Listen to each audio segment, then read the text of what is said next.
Pues una cosa yo he demandado a mi Dios, vivir en su casa todos los días de mi existencia. Buenas noches, vamos a comenzar nuestra clase de consejería bíblica. Estamos en la lección número 10, exhortando cómo la Biblia nos enseña, con nuestro amigo y pastor Carlos Ortiz. Dios ha usado estas clases para animar a muchos de nosotros y creo que seguramente otra vez vamos a orar y pedir que Dios usa la clase y haga su voluntad, tanto en la vida y corazón de nosotros como pastores o líderes que estamos conectados ahorita, pero también los que vean en YouTube, que alcanza mucha gente para ayudarles a aconsejar bíblicamente. Vamos a orar y comenzamos la clase. Padre Celestial, damos gracias por tu amor, tu gracia en nuestras vidas y nuestros ministerios. Nuestro deseo es aconsejar con tu palabra, como anoche en una cita, estaba animando al Señor que estaba ahí, que no razonamos humanamente, sino que la palabra de Dios tiene poder y creemos que la palabra tuya es poderosa para cambiar vidas, para romper el corazón duro, para dar victoria, para romper las ligaduras de impiedad, para quitar la opresión del enemigo. Dios, pedimos que sigues usándonos en cada uno de nuestras áreas de ministrar, sea como pastor, sea como líder en la iglesia. Dios, te pido que usas esta clase para tu honra y tu gloria. Gracias por todos los que pusieron de su tiempo conectar pues pido bendiciones sobre sus ministerios, sus iglesias, sus ovejas que pastorean y damos gracias antemano por la obra que vas a hacer a través de estas clases. En Cristo Jesús oramos, pedimos. Amén. Amén. Ok, Pastor Carlos, ya con todo esto quedan 10 minutos. Entonces creo que ves el reloj, ¿no? Ajá. Entonces que estés fijando y cuando ves que queda menos de un minuto o ves que un punto que puedes parar, lo puedes parar y para YouTube edito y quito lo extra y ya es como si parece que no paramos, entonces no te preocupes. Y para los que Ok, conectamos, reconectamos con el mismo link, ¿va? muy bien. Gracias. No, está hermano. Muy bien, estamos ya en la parte, digamos, como práctica de cómo es que se tiene que llevar a cabo el aconsejamiento. Hoy vamos a estar hablando de un asunto, pues, muy importante, como lo es el tema de cómo es que uno tiene que exhortar bíblicamente.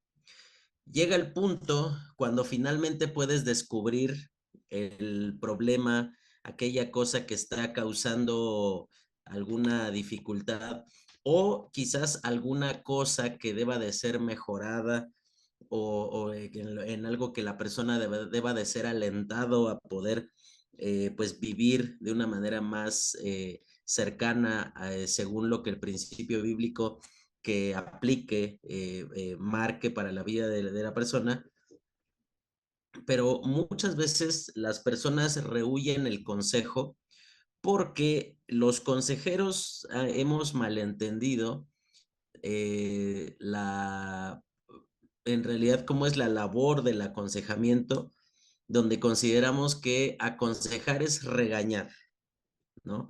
Es decirle, no, voy a creer, ¿cómo vas a hacer eso? Y pensamos que de esa manera fuimos buenos consejeros, ¿no? Es cierto que hay veces en las que hay que herir, hay que lastimar el orgullo de la persona, no con el afán en sí mismo de herir, sino con la finalidad de sacar toda esa serie de razonamientos incorrectos que están llevando a la persona a tener una actitud mala hacia la palabra de Dios. pero vamos a darnos cuenta que exhortar es la cuestión más lejana que podemos encontrar a propiamente regañar. Exhortar tampoco significa o tiene que ver con un asunto de abrazar, apapachar y decir, ay, sí, no, sí, has sufrido tanto, sí, no, no", y casi, casi como llenar de caricias y de mimos a la persona, que también dentro de la consejería tendrá que llegar a un punto donde muchas veces tenemos que parar y dejar que se desahoguen ciertas situaciones en donde al estar involucradas ciertas cuestiones emocionales, pues la persona tiene que externar esa emoción, pero nunca tiene que ser el aconsejamiento caracterizado o distinguido por lo que la persona siente. Ese es uno de los errores más comunes, donde nosotros pensamos que nuestro compromiso es con lo que el aconsejado debe de sentir. Y vamos a darnos cuenta que el apóstol Pablo va a dar diversos principios o razones por las cuales nuestra exhortación debe de ir enfocada o dirigida a un asunto específico o particular, ¿no?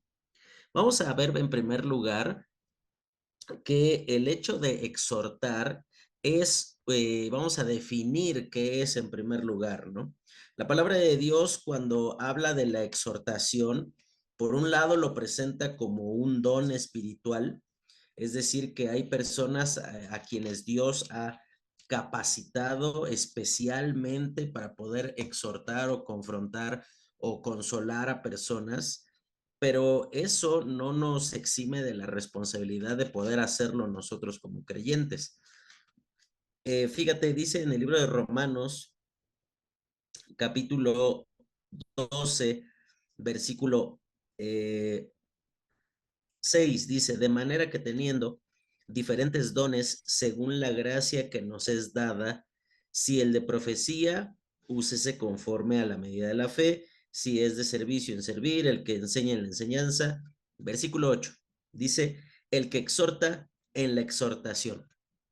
Ahora vamos a darnos cuenta que la palabra original que ocupa Pablo ahí en Romanos 12:8 para referirse a el que exhorta, literalmente significa alguien que implora, alguien que se acerca cuidadosa y amorosamente para presentar una verdad, para alentar a la persona al comportamiento que debe de tener. Ese es el sentido de exhortar.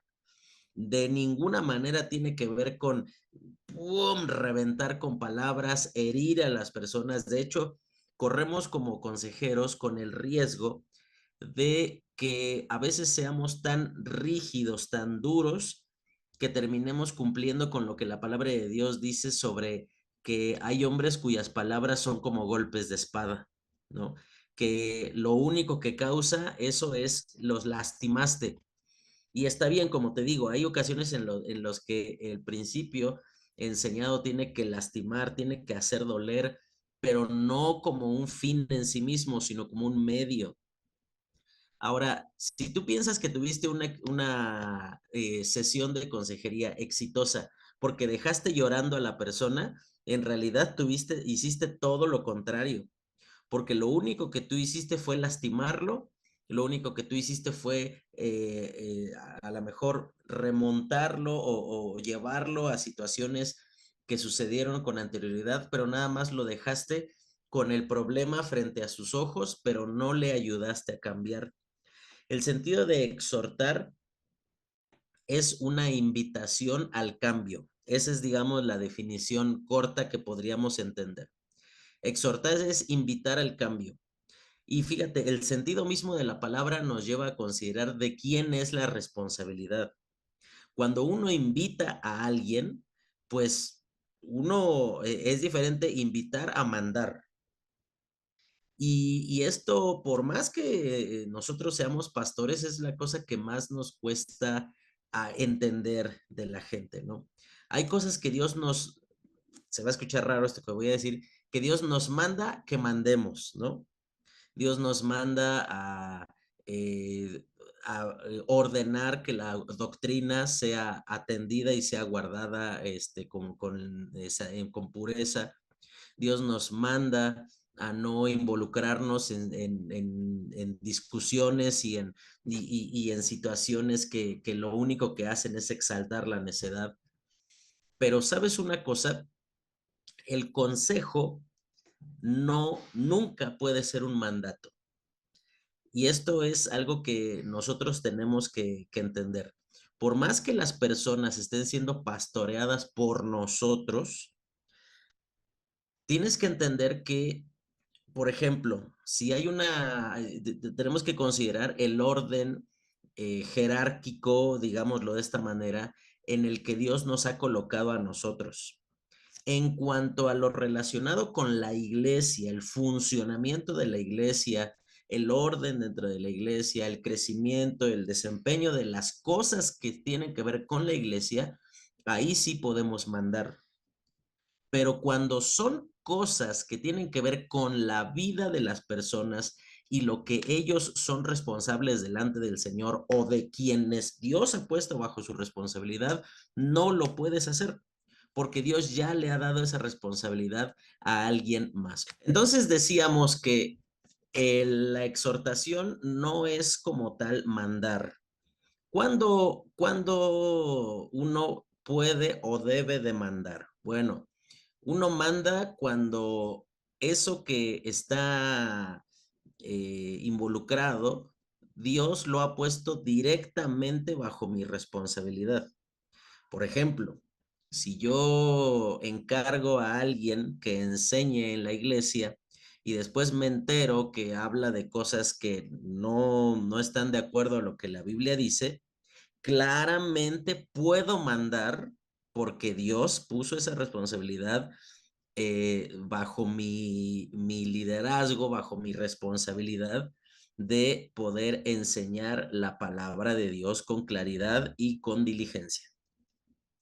Pero cuando, por ejemplo, son situaciones que vas manejando un día tu vehículo y ves a la hija de un hermano de la iglesia eh, abrazada de un muchacho, no importa si es o no una persona de la iglesia, y la ves ahí sumamente cariñosos ambos, abrazados, besándose, y tú no puedes llegar, y probablemente alguien tendrá una opinión distinta, no puedes llegar y mandarle a esta chica que deje de hacer lo que está haciendo.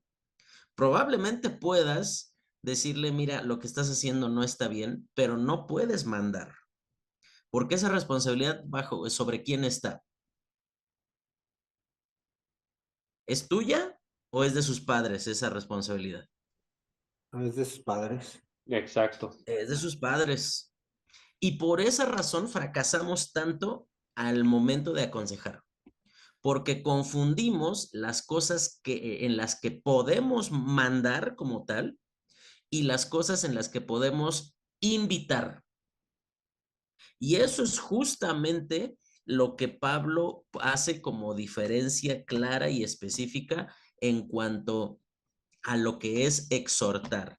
Exhortar es una invitación, es un implorarle a la gente, decirle, mira, estás perdiendo de vista cuestiones tan esenciales como el carácter de Dios, que Él es santo, estás perdiendo de vista los atributos del Señor, de su palabra, lo particular o lo útil que es su cuerpo, la iglesia, o estás menospreciando la persona del Espíritu Santo, pero fíjate, siempre la exhortación tiene que ir dirigida a poner en la mente de la persona lo que no está teniendo en ese momento en la mente.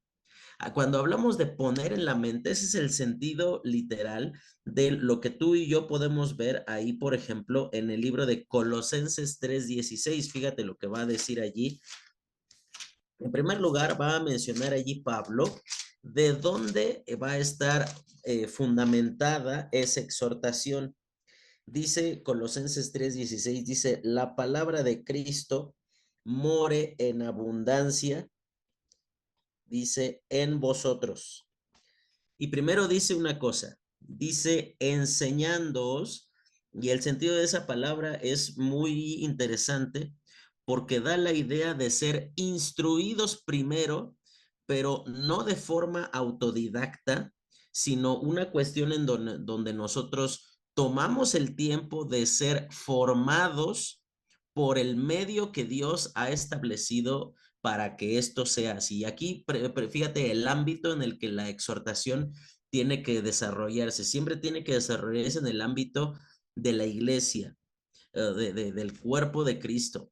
Esto entonces nos lleva a considerar que difícilmente yo voy a poder ser efectivo en exhortar, en animar a alguna persona con la cual no existe un vínculo de ser miembros de un mismo cuerpo. ¿A qué me refiero con esto? Mira, hay veces en las que personas te van a traer a sus hijos, a conocidos, y prácticamente te los van a tirar encima, así como que hable con el pastor, porque, y te van a soltar toda la sarta de cosas que ha estado haciendo la persona. Es que anda haciendo esto y esto y esto y esto. Y muy bien intencionadas las personas piensan que traer a las personas a que nos escuchen, a que percibirlo por su oído, lo que nosotros tenemos que decir es la solución total y absoluta a lo que está pasando. No quiero decir que esto no pueda darse. Sin embargo, cuando el apóstol Pablo habla de que la palabra de Cristo nos enseñe, habla de que juntos vamos siendo por el cuerpo en el cual hemos sido insertados, colocados, vamos siendo edificados en conjunto, de tal manera que supongamos que el pastor Jonathan está predicando en su iglesia, no sé, sobre Primera de Juan, y están hablando con respecto a eh, donde habla ahí del amor práctico que debemos de tener, de que, bueno, si alguno ve a su hermano padecer necesidad y le dice, ve, caliéntense y sáciense, pero no le proveen de lo necesario, dice, ¿cómo morará el amor de Dios en ustedes?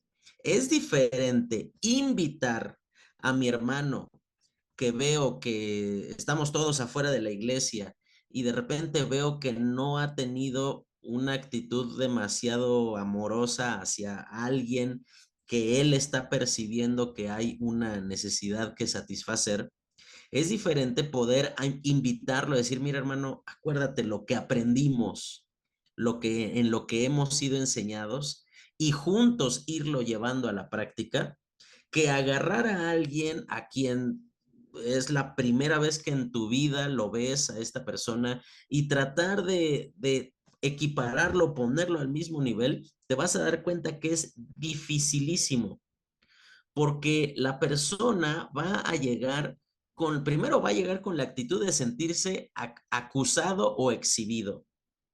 Va a llegar con una actitud de que ya me trajo mi abuelita, ya mis papás le dijeron al pastor lo que ando haciendo, ya pasó esto, ya pasó aquello, ¿no? Evidentemente, ahí tú no tendrías que comenzar, digamos, con el paso de exhortar. Lo que, de acuerdo al modelo que la palabra de Dios presenta, tú tendrías que iniciar pues desde el comienzo del proceso de consejería, de cerciorarte de si es salvo, de hablar o de ahondar en el asunto para cerciorarte de que efectivamente el problema es ese del que tú vas a hablar con la persona.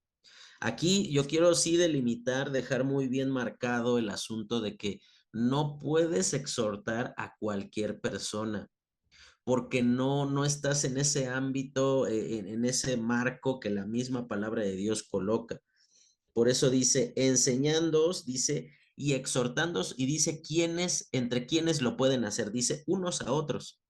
Aquí no habla de que esto deba de ser una labor exclusiva del pastor o de sus allegados, sino por el contrario, debería de ser una acción que todo creyente en Cristo, que están juntos avanzando, formando parte del mismo cuerpo y por cuerpo, insisto nuevamente, debería de entenderse o considerarse el cuerpo local de creyentes en Cristo, de esa iglesia en particular, en donde juntos puedan ir avanzando. Porque mira, yo quisiera escuchar qué opinan ustedes, pero ¿qué piensas que pasaría si tú a alguien que no es ni siquiera un asistente, ya no digamos un miembro, no es un asistente regular a la iglesia, qué crees que pasaría si lo primero que tú haces es pum, llegar y sí, a lo mejor lo invitas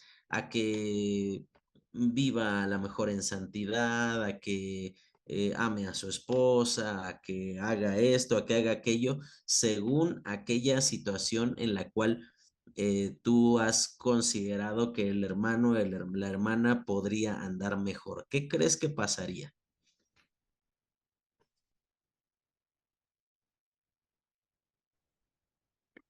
Los escucho, Ok. hermano. Tiene- No aceptarían una exhortación, cerrarían pues, se cerrarían, no se abrirían. Primero, como dice usted, hay que ganar confianza y bueno, investigar más, porque obviamente no aceptan un consejo, porque se sienten más regañados que ayudados. Así es. Pero ya el hermano Jorge ya dijo algo importante. ¿Qué otra cosa piensas que pasaría? Hermano Mike, Tú hablaste algo acerca de la autoridad de la persona hacia la cual podríamos o no aconsejar. Eh, yo he entendido este concepto como un concepto legal, a lo mejor lo he escuchado, el de la jurisdicción, es decir, algo que no me ujú, pertenece porque no está bajo mi jurisdicción. ujú, Entonces, eso complica mucho porque la persona que me llegan a traer cuando no es parte del cuerpo de la iglesia local no está bajo mi jurisdicción, por lo tanto, él no va a tener ni la confianza, como decía el hermano Jorge, ni va a sentir la obligación de escucharme o de atenderme, aunque sea un buen consejo bíblico. así es. Y yo creo que las dos cosas que mencionaron los hermanos, ¿usted quería mencionar algo, hermano Jonathan? No, nada más estoy de acuerdo. Ah, ok. Eh, pienso que las dos cosas son igualmente importantes.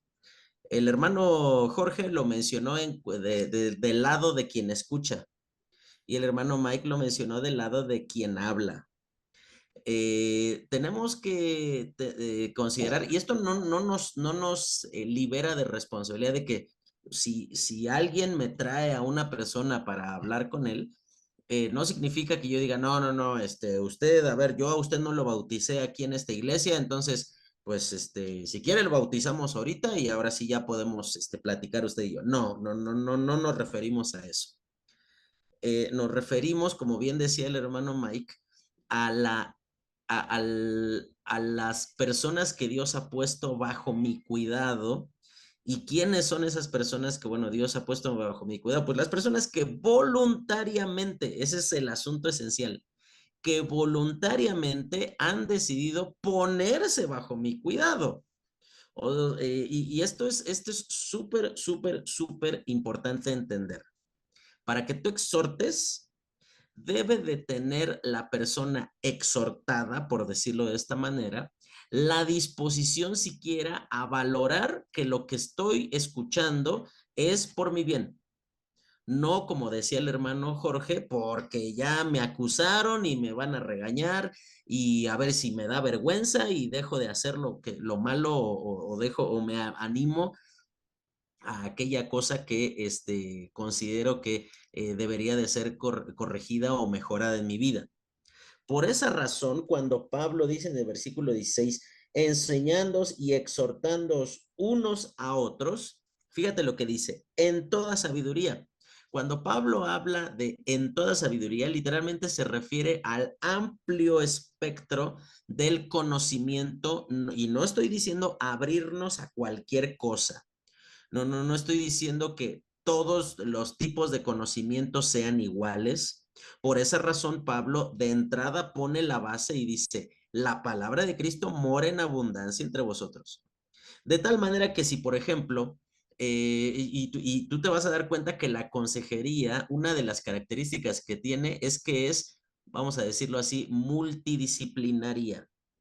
No es nada más una cuestión de tener una buena forma de conectar, dirían algunas personas, un buen feeling con las personas, de que pues sí tengo facilidad para conectar, para hablar, para que las personas se comiencen a disponer a hablarse. Tendrás que saber que si tú quieres aconsejar y sobre todo, hermanos, y más en este tiempo tan caótico para la iglesia en el sentido de que no hay en el mundo en el que vivimos, según el hombre lejos de Dios, ya no hay verdades absolutas.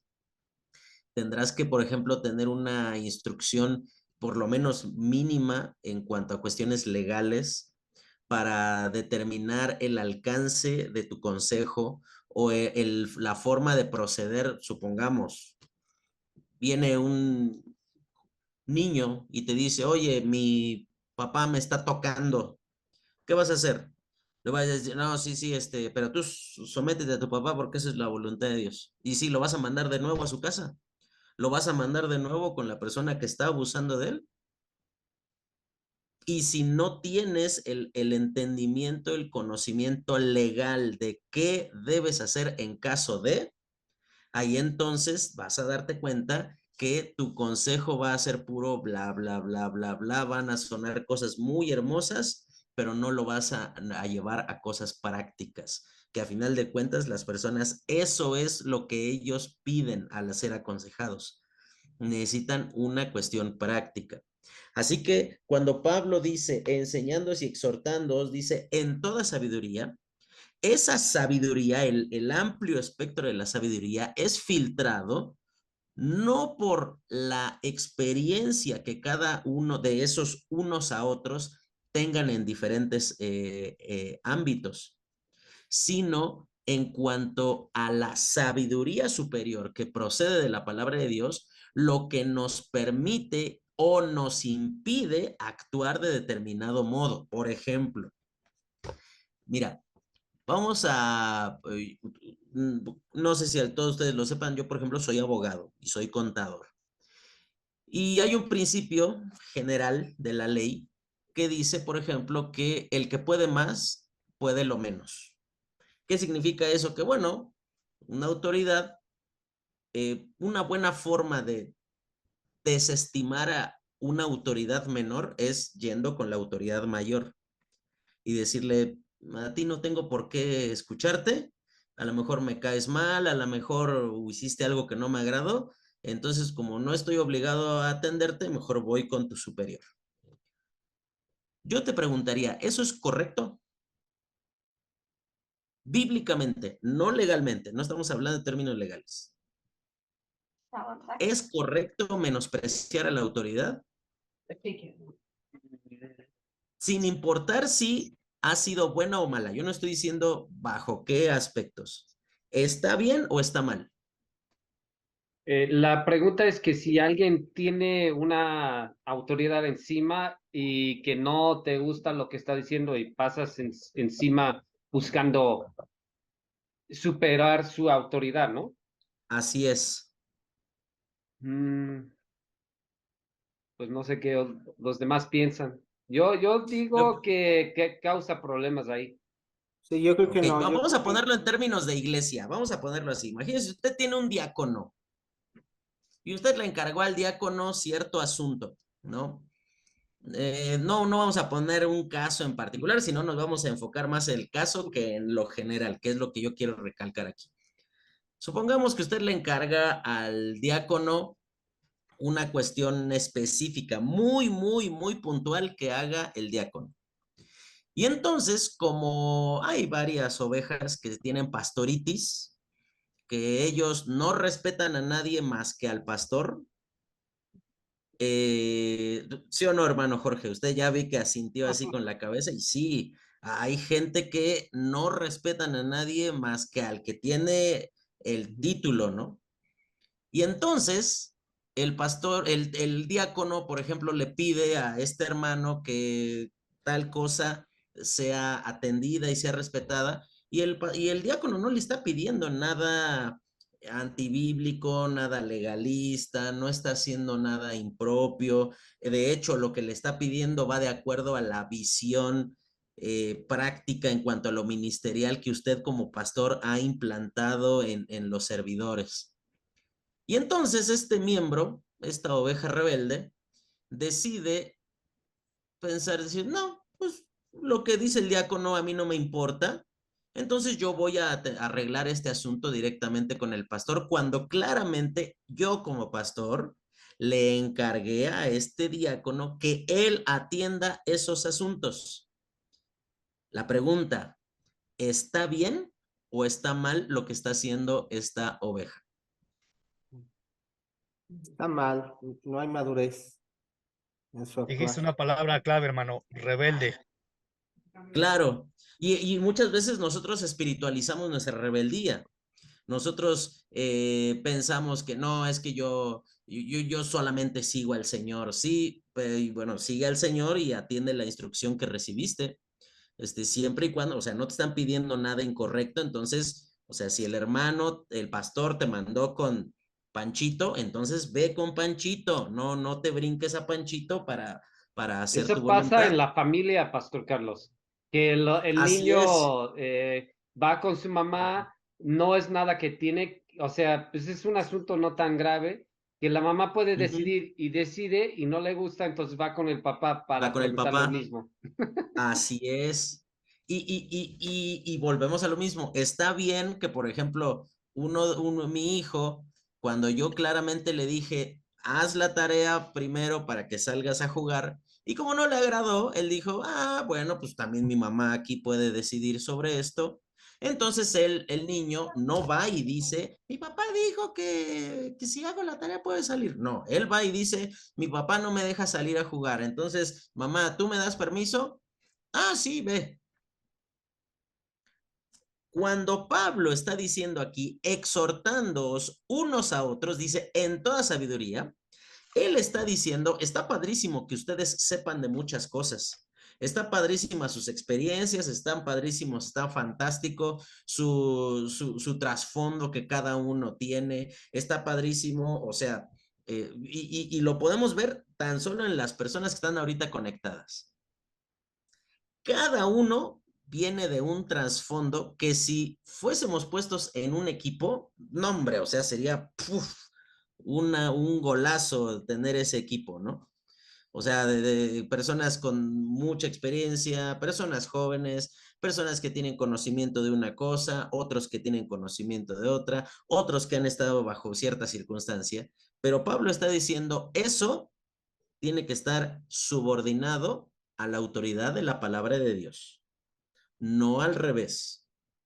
Cuando Pablo dice, si lo vas a exhortar, exhórtalo pasando, lo vas a invitar, vas a poner en su mente, porque literalmente la palabra que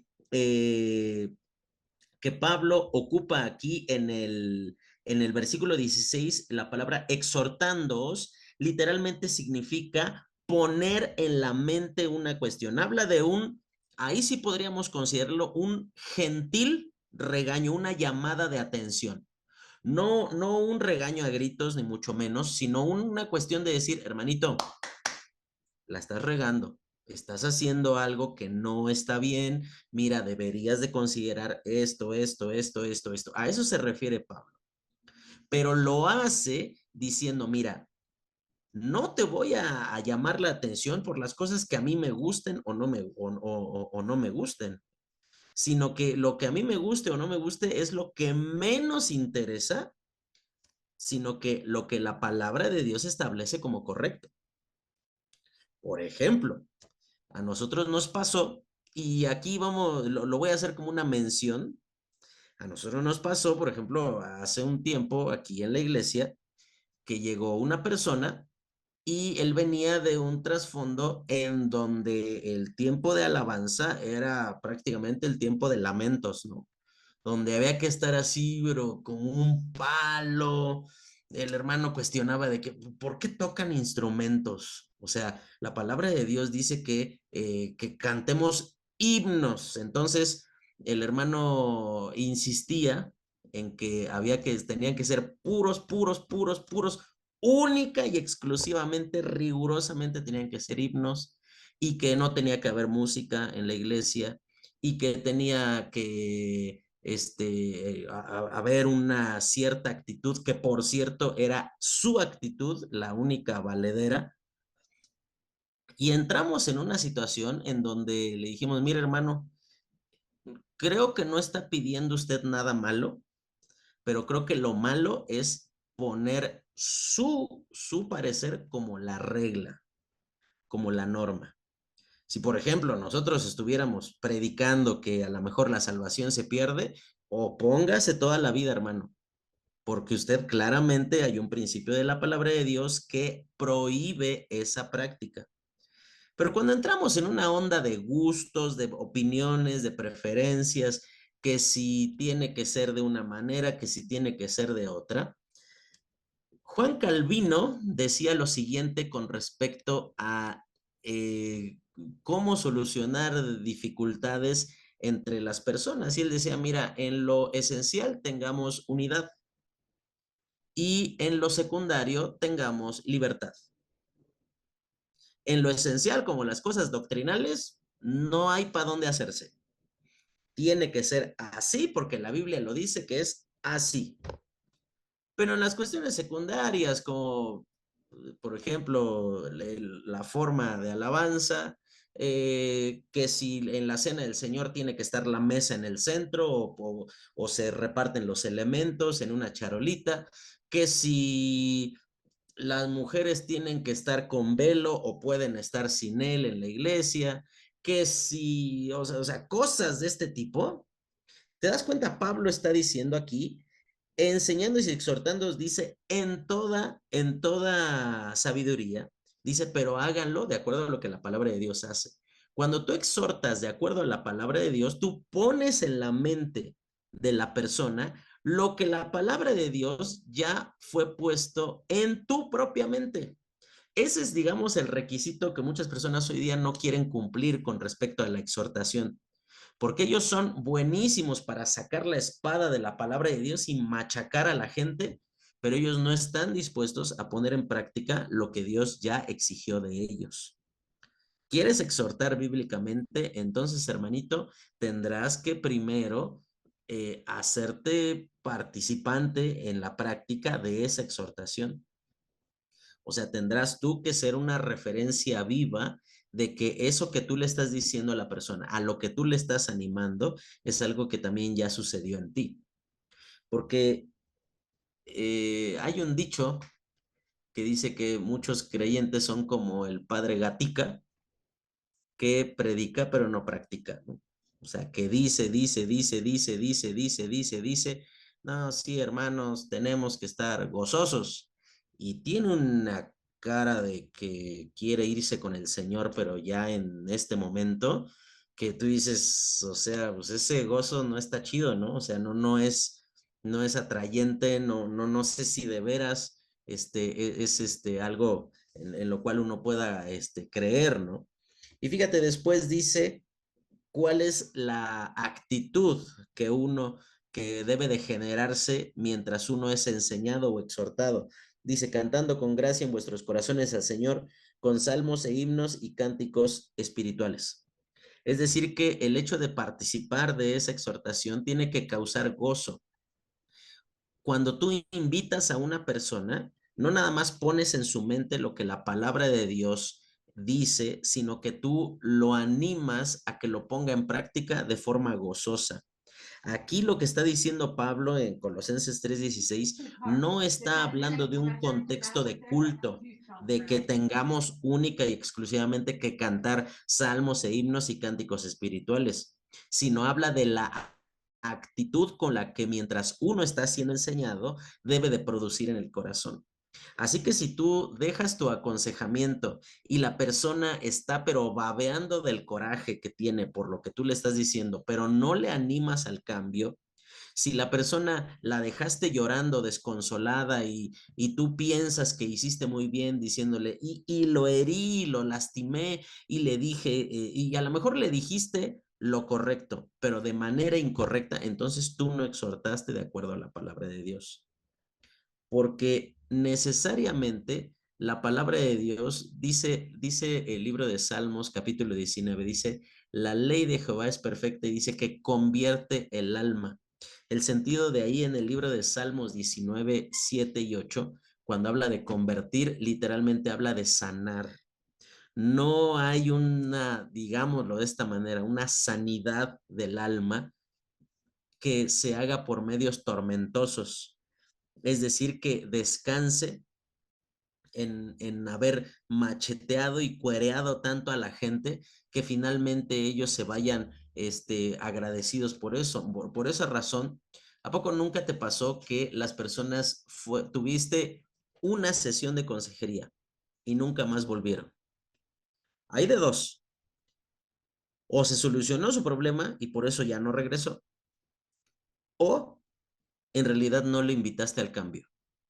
Lo único que tú hiciste fue exhibir a la persona se sintió humillada, se sintió regañada, pero no le animaste a cambiar. Y por esa razón yo te animaría a que trates en tus procesos de consejería, cuando tú tengas que exhortar a la gente, anímalos de la forma más práctica posible. Por ejemplo, hace unas semanas yo hablaba con una familia que sí tienen un negocio y su mejor día para vender es el domingo y ya habían tomado la onda de que, bueno, viene el esposo, pero no viene la esposa, o nada más mandan al abuelito con los niños y estaban así y sabes que algo que Dios fue muy bueno, en el momento que yo tuve que hablar con ellos me decían, es que bueno, desde luego nos levantamos tarde y por eso ya no alcanzamos a ir a la iglesia. Bueno, anímalos de formas prácticas. Ah, bueno, entonces mira, vamos a hacer así. ¿Cómo hacemos? Te marco unas 2 horas antes del culto, cosa que te despiertes, te prevengas, si tienes que ir y comprar cosas para desayunar, que lo hagas, cosa de que en la práctica tú animes a la persona. Me dijo, no, no, no, pastor, no es necesario, mire, quizás la persona en ese momento se sintió avergonzada porque dijo, de a tiro el pastor me tiene que hablar para despertarme, pues ni que tuviera 10 años, ¿no? Entonces, eh, tú deberás de buscar las formas prácticas, pero siempre basado en lo que está subordinado al principio de la palabra de Dios, no a tus gustos. Porque mira, gustos pues todos tenemos. El asunto es que tampoco digo que nuestros gustos sean antibíblicos. El problema es que en muchas ocasiones nuestras opiniones, nuestras preferencias, y ahí sí estamos haciendo mal, las ponemos al nivel del principio bíblico y pensamos que nuestra opinión tiene que estar, o más bien lo que la persona hace o decide, tiene que estar en congruencia con lo que yo creo que debe de ser y además con el principio bíblico. Hace unos años conocí a una persona que cuando yo estaba en el proceso de irme a estudiar en el seminario, no puedo decir que lo hizo con mala intención porque pienso que no era una persona malintencionada. Pero en ese tiempo mi papá no apoyaba la decisión. Él no, digamos, como que no estaba muy en la onda de que su hijo dejara la universidad para ir a estudiar la Biblia. Y fíjate que esta persona, él me hablaba de que Abraham, siendo llamado, obedeció. Y sí, para mí yo entendía que Dios me había llamado, ¿no? Pero ¿sabes lo que esta persona no me mencionó? Como dice en el libro de Romanos capítulo 11, que irrevocables son los dones y el llamamiento de Dios. O sea que si Dios te llamó hoy, te va a seguir llamando en 7 años. O sea, eso no iba a cambiar. Tengo que reconocer que la postura a la que yo fui animado a tomar probablemente endureció la situación y tensó la cosa muy feo con mi papá. Y pienso que si hubiese sido de forma diferente, probablemente yo hubiese ganado años de buena relación con mi papá. El consejo que yo recibí fue, tú juégatela por el Señor, porque el Señor va a honrar tu obediencia. Y así lo hice. Y sabes, hermano, me perdí como 2 años de relación con mi papá. Yo hablaba, yo me fui a Argentina, imagínate, hablaba a mi casa y mi papá no quería hablar conmigo, a veces era medio groserón. Claro está, mi papá tendrá su responsabilidad en ese asunto. El asunto es que yo no fui exhortado bíblicamente ahí, porque ahí, sabes, después de muchos años entendí que esta persona que me animó a eso, él hizo lo mismo. Él no tomó en consideración la opinión, no buscó honrar a sus padres y él también se fue de esa manera y le pasó lo mismo. Los padres se sintieron deshonrados, se sintieron desobedecidos por esta situación. Y sabes una cosa, creo que muchas veces fracasamos al exhortar, al poner nuestras preferencias o nuestras experiencias. Nosotros pensamos que como a nosotros nos pasó de cierta manera, tiene que ser exactamente de la misma forma con otra gente. Y esa es la peor equivocación que podemos tomar. Yo agradezco tanto a Dios que en su abundante gracia y misericordia, Dios cambió el corazón de mi papá. Y ahora mi papá es una de las personas que acompaña lo que nosotros junto con mi esposa hacemos. Él permanentemente nos está diciendo, mira, yo estoy orando por ustedes. Conoce por nombre, aunque vino nada más una vez a la iglesia, conoce por nombre a las personas, ora por ellos. Y gracias a Dios, Dios cambió eso.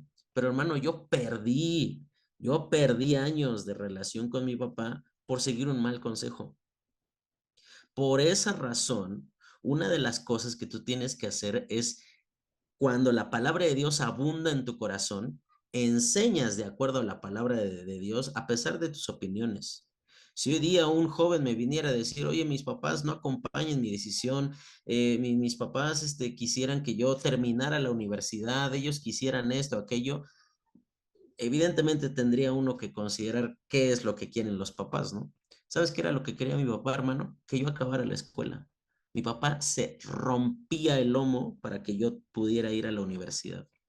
Y para mí fue quizás como más espiritual seguir esta situación. Por esta razón, hermano, algo que tú tienes que considerar es que tus gustos están muy bonitos, pero no los puedes equiparar al principio bíblico. Y cuando tú exhortas, tienes que dejar a un lado tus experiencias, tus razonamientos, tus ideas, y tiene que abundar la palabra de Dios para poner en la mente de las personas no tus experiencias, sino lo trascendente y lo suficiente que es Cristo, que es su palabra, lo honroso que es el ministerio, que es la iglesia, y lo suficiente que es el Espíritu Santo para nuestra vida. Si tú haces eso, entonces estás exhortando de acuerdo a la palabra de Dios.